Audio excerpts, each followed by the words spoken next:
Today I'm going to talk a little bit about our double standards that we participate in the black community.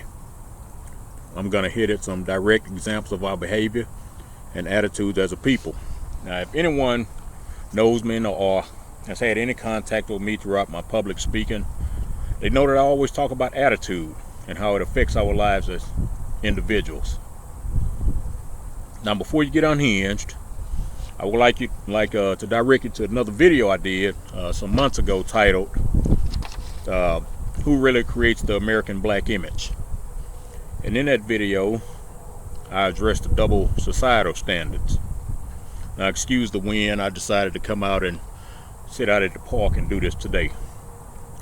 But in this particular video that I'm going to start right now, I'm going to address the double standards we have within ourselves. If we're going to advance in our culture, we actually have to recognize our double-mindedness. And in the book of James, chapter 1 and verse 8, it says a double-minded man is unstable in all his ways.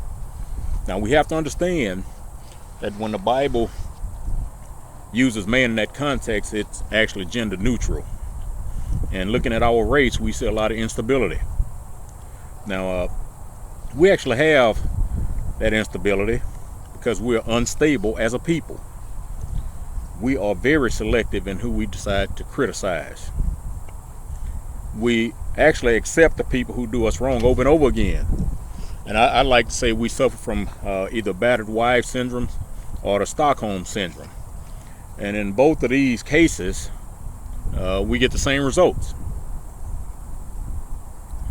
Women and victims actually have sympathy for the people that continue to abuse them. Now, black people have sympathy for their abusers and actually have had that sympathy for about 80 years. 80. And when someone points out that they're being abused, they always want to point to the person or another group that has done nothing wrong with them to prove that they're evil. You know, I heard a few years back, I heard the top financial planner in North America, his name is John Sestina, say that we need to plan our lives with our income, not our if-come. And what he meant by that was if-come is money that might come in the form of bonuses, or if the company hits projections, you might get a bonus or, you know, some type of incentive or something like that. So we as black people, comparing that, using that example or that analogy, and we as black people keep reaching for if-come. If we decide to change our mentality towards certain things and people, they might harm us. That's our thought, if we decide. That's a big if. Now, what if they actually benefited us? When society engages in selective sets of rules, society is going to suffer, and we see that all day, every day. And just as society suffers with the selective standards, we as a people suffer greatly when we engage in selective practices as well. You know, we look at movements like Black Lives Matter, and, you know, once it sprung up and, you know, it gained momentum and people came out and said, all lives matter. You know, we as black people got upset because the movement is about black people. And as Clement Vontress pointed out, throughout the Negro stay in history, he has been misrepresented. We see that all the time, even with our black leadership, misjudged. We see that all the time with society as a whole, and maligned. You know, ironically, when a black person talks about black people and their behavior, blacks are quick to point out the behavior of other races. You know, it's just like when we say, you know, most crimes committed against blacks are done by black people. And then black people want to stay around. Well, if you look at the white community, most of their crimes are committed against each other. And if you look at the Latino community, most of their crimes are committed against each other. And that just shows our selectivity. And when a black person points that out, they get called names and things like that by other black people, you know, that call themselves pro-black. They want to say these blacks are doing a bidding for white America by bringing this up. I just want to know, when has calling out destructive behavior for our own people been bad? Just like our kids. When they do something they saw a friend do, what do we ask them? All of us have practically heard this. If your friend jumped off a bridge, would you do that too? We never tell them it's okay to participate in certain behavior because another kid or another race did it. We correct their behavior and we tell them why it's wrong. We also let them know what consequences, just like our parents did for us. They let us know what consequences would happen if we didn't change our behavior. Now, FBI statistics show crimes by race, and in many cases blacks are disproportionately killing others, not just blacks. Some of these guys are innocent, many aren't. Before you get started, we're not talking about other races. The amazing thing is, when reports like this are released, blacks are quick to say that the information is skewed. However, when statistics come out showing that employment is down under President Obama, which is actually false, they're quick to point out this has to be true. Now, just to let you know that this 5.4% unemployment rate is actually not true. In totality, 7.2 million people are what they actually considered unemployed. 7.2 million out of the 300 plus million people that are supposedly documented people in the country. But when you look at the figures of people that are actually not employed and actually just stopped looking for work because they just discussed it, that's another 95 million people on top of that 7 million. So that's 102 million people that are unemployed, but 95 million of those are not even being counted. So when you do 102 million out of 340 million of whatever we have, that's almost 30% of the people unemployed in the country. But Ed Lauderman said the stated numbers were false, and later in his article, and he's an economist, he said the number was actually true in a sense, but it was skewed because some people were not even looking for work anymore. As an economist, he said that they don't view those who not looking for work as unemployed anymore. In 2008, when gas was high, everybody and their mama blamed George Bush. And when gas was high under Barack Obama, they pointed out that Obama has nothing to do with the high gas prices. When gas prices dropped significantly, they actually gave credit to Obama for the drop.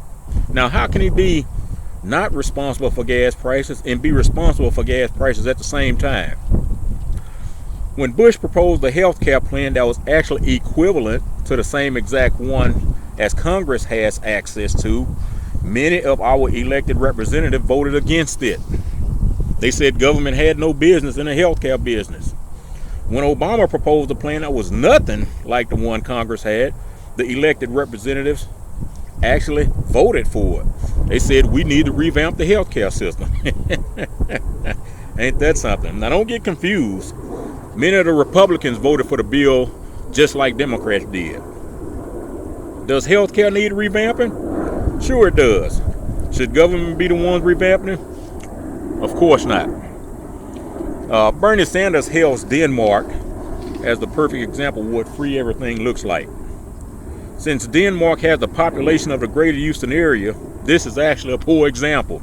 You can't compare 8-9 million people to 330 million. That's not comparing apples to apples. Many blacks actually criticized Bush for the wars that he entered America into. The things we heard, he was a pro-war president. He was after oil and money. However, nobody talks about Obama sending troops into 35 African nations for humanitarian missions. Now, one would think that blacks of all people would have been up in arms about this, but of course, it received very little press. During the entire Bush presidency, there were daily reports on how many soldiers died in Iraq and Afghanistan. Daily, we got reports. Under Obama, we barely hear a scant of any soldiers being killed overseas. Guess that means no soldiers have been killed since he's been in office. In a report in 2013, it shows that 73% of the deaths in Afghanistan have happened during the Obama presidency. drone use around the world has actually increased under Obama, with a reported 2,400 killed. But nobody talks about it. No one talks about Gaddafi being killed under Obama, but they talk about Saddam Hussein being killed under Bush. Whether or not Hussein had anything to do with terror organizations, not the point I'm getting at here. There are still many people talking about no weapons of mass destruction were found in Iraq. Even it come from our top political leaders. Of course they weren't found, because they moved them to Syria. That was actually a report that came out in 2004. I actually had a report back at home when it came out. But when it was pointed out that the weapons were moved to Syria, black people said those are weapons that Daddy George Bush left over in Iraq during Operation Desert Storm. Well, I don't want to call these individuals liars, so I'm going to direct those people to General George Sodder's book, Saddam's Secrets.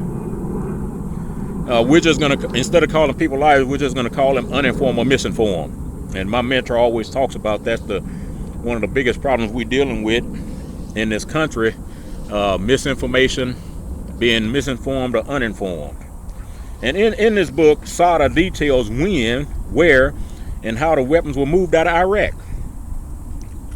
Now, Sadr was the top general in Saddam Hussein's army, in case you're wondering who that was or who that is. And in this book, he says he never came forward under Hussein because he was loyal to him, and he was also feared of him. He also feared him. And Sadr says he was actually in meetings from different times where Saddam Hussein killed other people, military leaders, right in front of the group. So before you criticize this guy, remember our military leaders follow orders in secret as well, that the public has no knowledge of. All of us get reminded of Hurricane Katrina. Each year they do an anniversary, just like they do anniversary of 9/11. And when Katrina barreled down on New Orleans, that was failure at every level of government. Before the storm hit, President Bush talked with Governor Kathleen Blanco August 27, 2005. He told her he wanted to declare Louisiana an emergency area. What's not publicized, though, is that the Bush administration had just given Louisiana $748 million to fix the levees. But Blanco, along with other Louisiana politicians, redirected the dollars to other projects. The first few years of George Bush's presidency, and we're talking from 2001 to 2005, Louisiana had actually been given $1.9 billion for Army Corps projects. They considered the people in Louisiana considered the chance of a Category 4 or 5 hurricane hitting them as very low.